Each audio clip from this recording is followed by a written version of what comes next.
Benvenuti sul canale, oggi trattiamo un argomento fondamentale che è la costanza all'interno del vostro progetto musicale. Questa era la fake sigla, ora arriva quella vera. Let's go! Ciao ragazzi, bentornati sul canale. Oggi voglio fare una chiacchierata veramente informale con voi. Sono appena andati via i Domani Martina, una band che sto producendo, che vi consiglio di andarvi ad ascoltare, ve la metto nelle schede. E stavamo pianificando, abbiamo finito di registrare 3 singoli, stavamo pianificando e mentre li ascoltavo parlare ho visto che la loro visione era di un lasso di tempo molto piccola. Allora è iniziato tutto un discorso, perché quando progettiamo comunque un'uscita discografica con Pan Music lavoriamo sulla pianificazione, sul piano editoriale, cosa far uscire, quando far uscire, eccetera. Ho visto che avevano una visione molto piccola del progetto, nel senso che mi ha colpito una frase che hanno detto: facciamo uscire sti 3 singoli e vediamo come va. E questo è un comportamento che vedo fare in molte band, soprattutto artisti molto emergenti. E quindi nel caso vi sia capitato anche a voi di fare questo ragionamento, fermatevi un attimo. Ho iniziato a fare questo discorso con loro ed è quello che voglio portare anche a voi. Come pensate che debbano andare 3 singoli? Li ho invitati a pensare molto più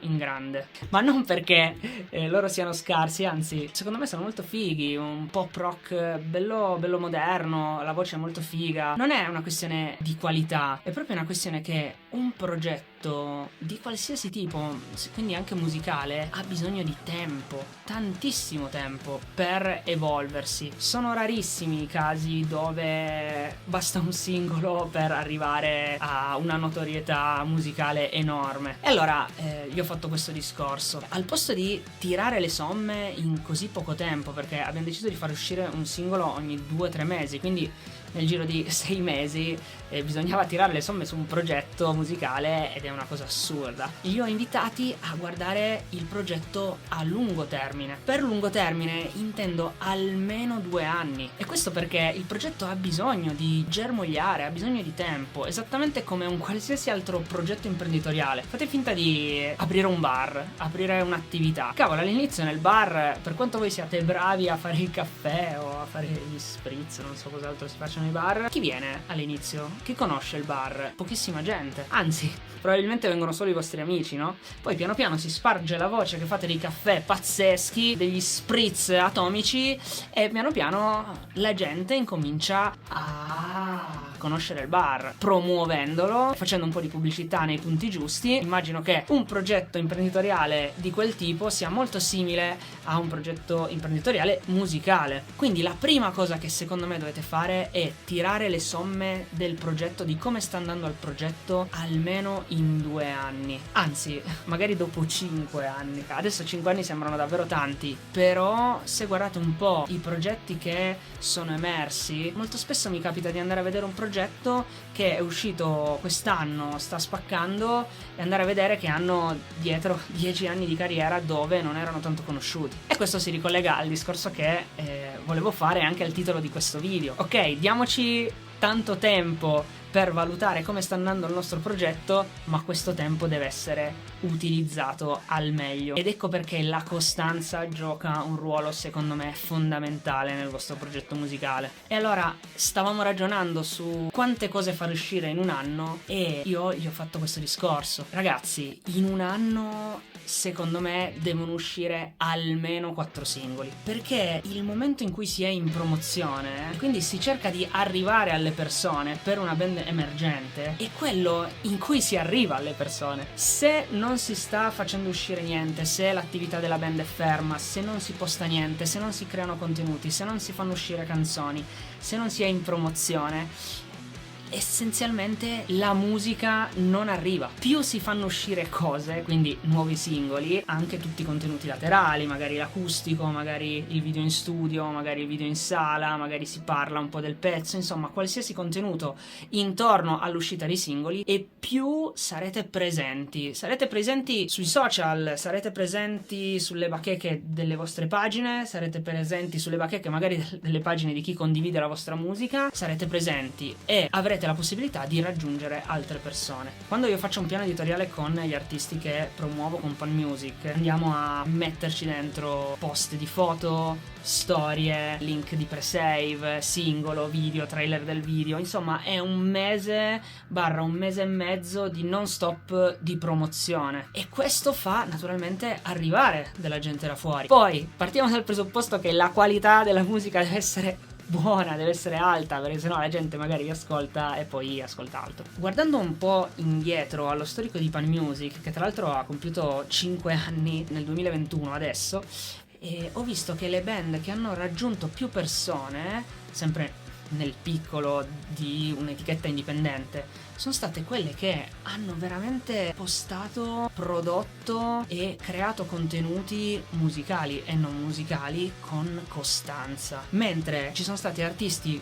che io reputavo veramente fighi, forti, su cui ho investito, che purtroppo si sono fermati per tanto tempo e a parità di qualità non hanno raggiunto le persone che hanno raggiunto invece i progetti super costanti che hanno fatto uscire nel giro di 3-4 anni singoli, album, EP. Uno degli errori peggiori che si possa fare e che ho fatto anch'io per un progetto musicale emergente è, dopo l'uscita di un singolo, dopo la fase di promozionale, stare fermi 4, 5, 6, 8 mesi e non far uscire più niente. Questo perché l'ho provato sulla mia pelle. Tutte le persone che abbiamo raggiunto magari con la fase di promozione del primo singolo si sono dimenticati ormai, non vanno più a ascoltare il singolo di Spotify, su Spotify, perché hanno scoperto altre cose, hanno scoperto altra musica, magari gli è piaciuto quel singolo che è uscito mesi fa, però non essendo stati presenti, quel singolo lì ha perso il suo momento e noi probabilmente abbiamo perso dei possibili ascoltatori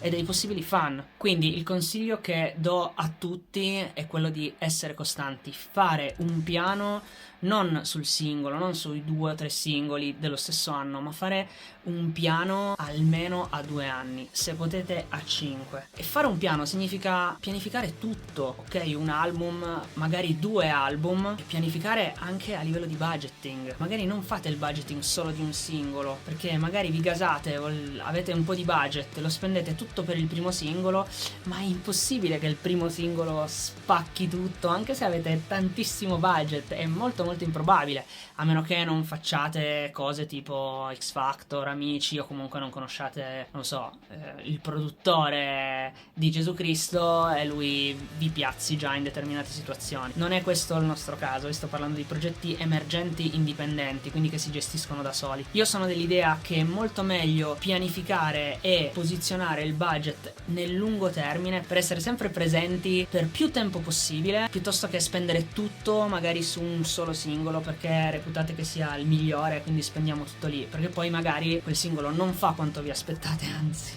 quasi sempre è così, e vi ritrovate poi magari senza budget e non potete mantenere la costanza nel progetto. Ok, passiamo alle critiche che mi vengono fatte quando espongo questa idea e questa progettualità di costanza totale nel progetto musicale. La prima critica è troppo caro. Lo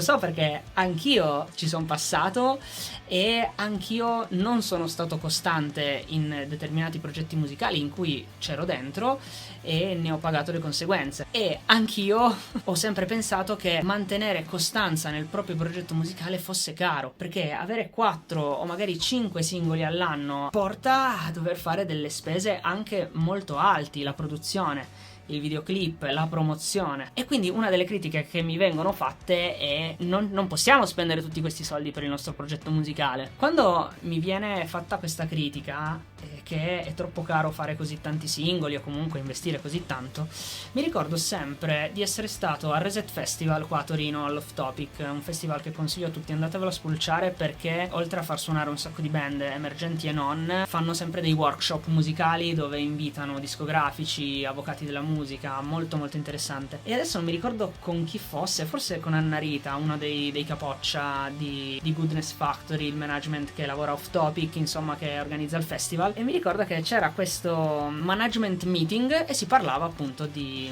pianificazione, e lei a un certo punto disse: se non siete voi i primi a investire nel vostro progetto musicale, come fate a pensare che qualcun altro investa per voi? Io mi trovo assolutamente d'accordo con questa cosa. Allora vi faccio questa domanda: voi ci credete al vostro progetto musicale? Lei prese qualcuno dal pubblico, naturalmente era pieno di musicisti, di ragazzi giovani, di band indipendenti. Prese qualcuno dal pubblico e disse: tu ci credi nel tuo progetto musicale? E lui fa: certo, e ci investi? E lui fa: sì, certo, ci investiamo un casino. E lei fa: e allora perché non fai un finanziamento di 10-15 mila euro per vedere nel lungo termine come va il tuo progetto? E scoppiò una risata generale e io mi ricordo che essenzialmente colpì anche me, nel senso mi sembrava tanto. Poi ci pensai e non era tanto. Perché ritornando al discorso che il vostro progetto musicale è un progetto imprenditoriale, se apriste un'agenzia, se apriste un'attività, un bar, lo fareste un finanziamento, no? E allora la domanda che mi faccio è: perché nella musica ci sembra assurdo investire così tanto nel nostro progetto musicale? Forse perché non ci crediamo tanto, forse perché è difficile vederne un ricavo immediato, forse perché vediamo la nostra musica un po' come un hobby all'inizio, se non ci ricaviamo niente va bene lo stesso, forse perché è una nostra passione e non vediamo davvero realistica la possibilità di ricavarci dei soldi,